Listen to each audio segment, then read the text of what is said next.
I'm going to call it campaign overall because that's the main feature.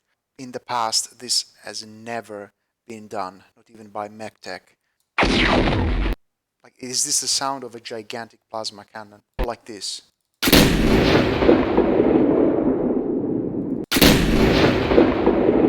Weapons that are supposed to be good are good. Weapons that are supposed to be shit, they're shit. There isn't such stupidity like, hey, lights need to be as good as assault. No, they don't. Why? Because they're lights and they cost just a tenth of them, so they have to be less. Hello guys, I'm Data and welcome to my channel. As you guys all know at this point, I've been working for a while for a complete remaster of MechWarrior 4 Mercenaries. So today I want to share with you the improvements that I've been adding to this game in these months. So I want to start with the name. I'm going to call it Campaign Overall because that's the main feature. I have learned how to edit individually every mission. Uh, in the past, this has never been done, not even by MechTech. There isn't a single player edited campaign available on the internet. Now there is. So this is the main feature of my mod. If you check, this, for example, is Eton Merc Alley, the one in which you have to destroy the convoy. I've changed it completely. The sky is different. The ground is different. I've added more enemies around the turrets. The fuel base is different. Uh, you will see animated Humvees shooting SRMs going around. They weren't even present in the game. Same for the APCs. They were not in the game.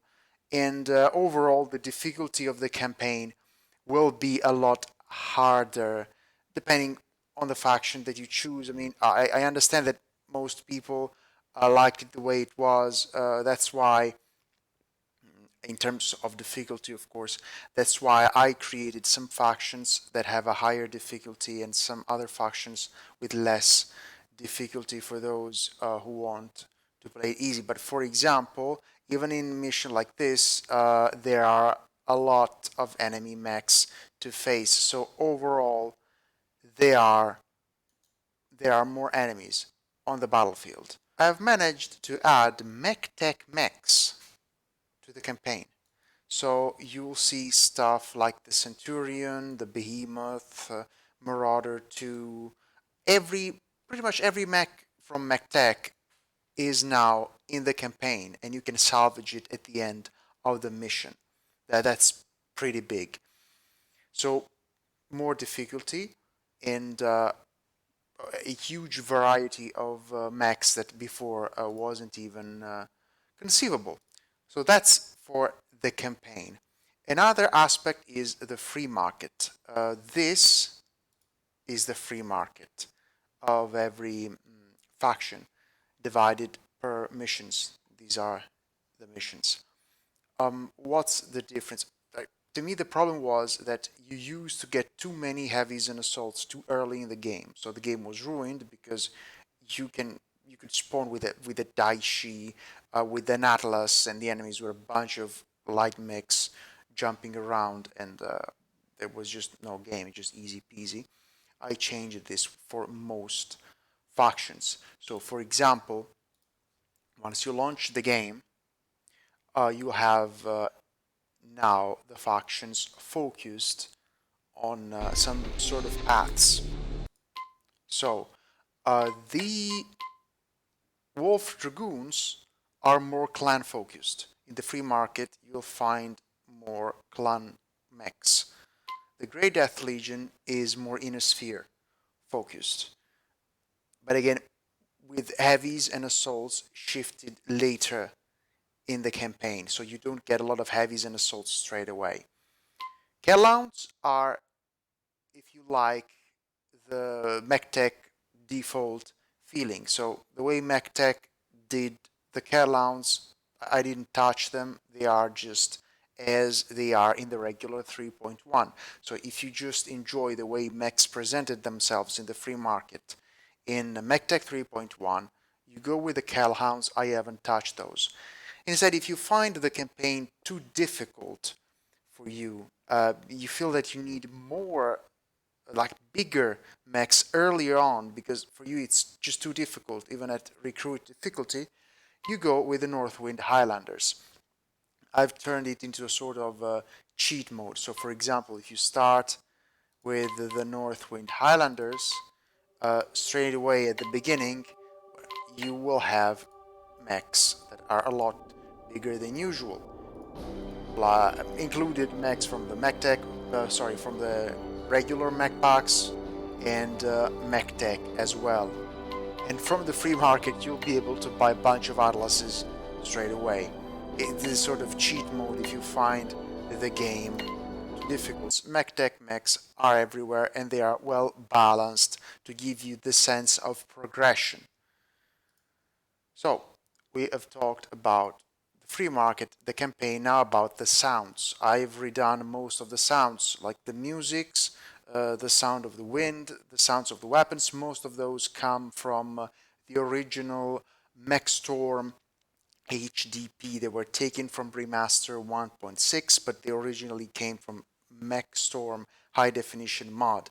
MechTech 3.1 does have MechStorm HDP included, but it is the one for MechTech 3.1, and the sound were removed.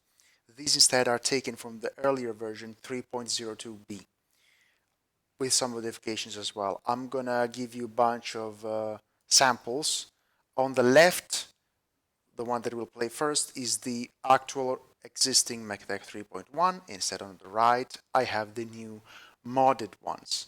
This is when the weapon reloads. Vanilla game. Modded.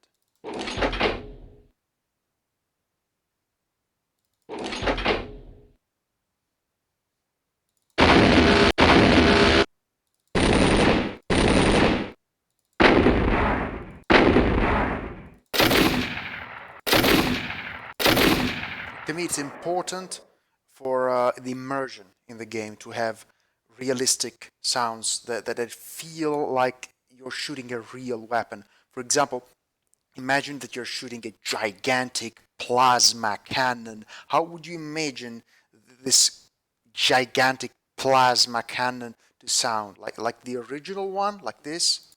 Like, is this the sound of a gigantic plasma cannon?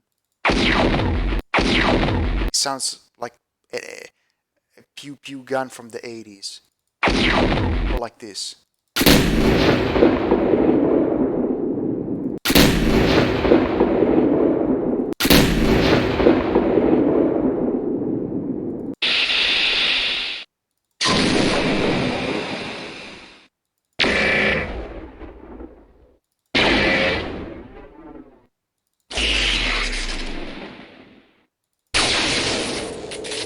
This reminds a bit the sound of the PVCs from MechWarrior 3.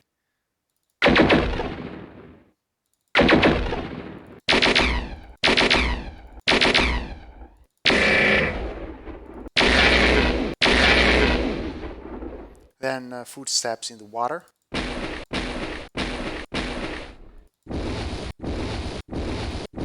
These again are from MechWarrior 3. Foot hitting the metal. MechWarrior 3 hitting the metal.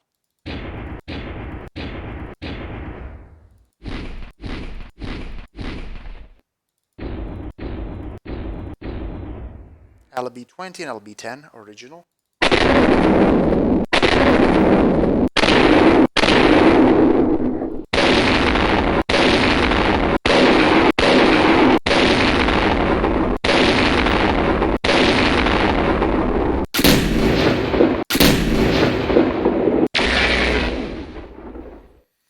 And this was for the sounds. Then we have better particle effects because I have included Remaster 1.6 inside, so better visual overall. Reshade. Thanks to the instrument called DG Voodoo, I could use reshade. So better graphics, anti-aliasing, contrast, and everything that comes with the reshade. Reshade is part now, it's compatible with the game. And then the last thing is the weapons. Since you can use enhanced view, finally I found how to make it work, because people were saying on some mission it's active, on some mission it's not. No, that's false. It's active on literally every mission. The point is that sometimes it gets bugged. When enhanced view extended visibility gets bugged, even if it is activated, you don't see it. You need to go in the options to like this, remove, put it back, then multiplayer, options, video, remove, put it back, and it gets active on literally every mission. What this thing does is that instead of seeing the 1 kilometer, you see up to 1300 meters. So given that you see up to 1300 meters, I felt necessary to edit the balance consequently. I've used my experience to actually balance weapons.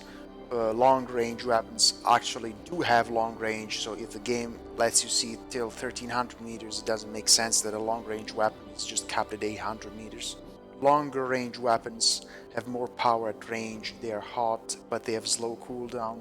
Short range weapons have more power, faster cooldown, but again, less range. So some weapons that were meant to brawl now have less range, but they are more powerful in their range bracket. While longer range weapons have more range, but they do like less damage, and they have slower cooldown. Overall, the game has been balanced also for the campaign, with the campaign in mind. So around the coast, stuff has a cost, and you have to buy them. Weapons that are supposed to be good are good. Weapons that are supposed to be shit, they're shit. There isn't such stupidity like, hey, lights need to be as good as assault. No, they don't. Why? Because they are lights and they cost just a tenth of them, so they have to be less strong.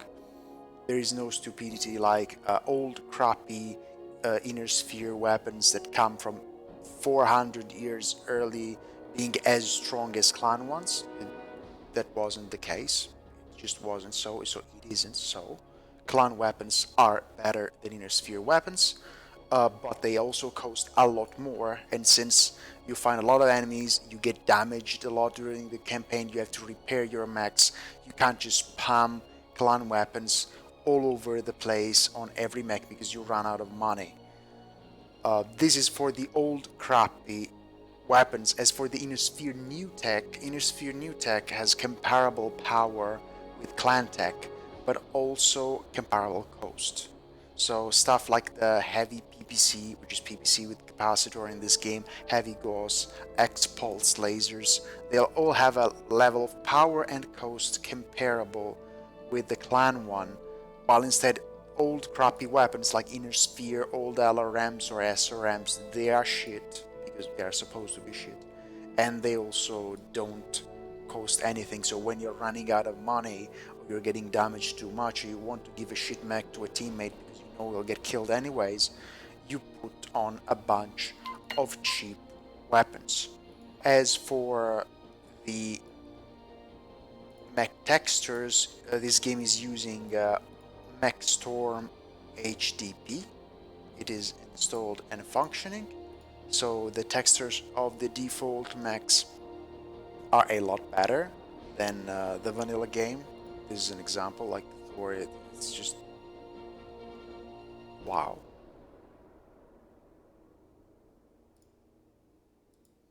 I changed a couple of camos, the gray ones.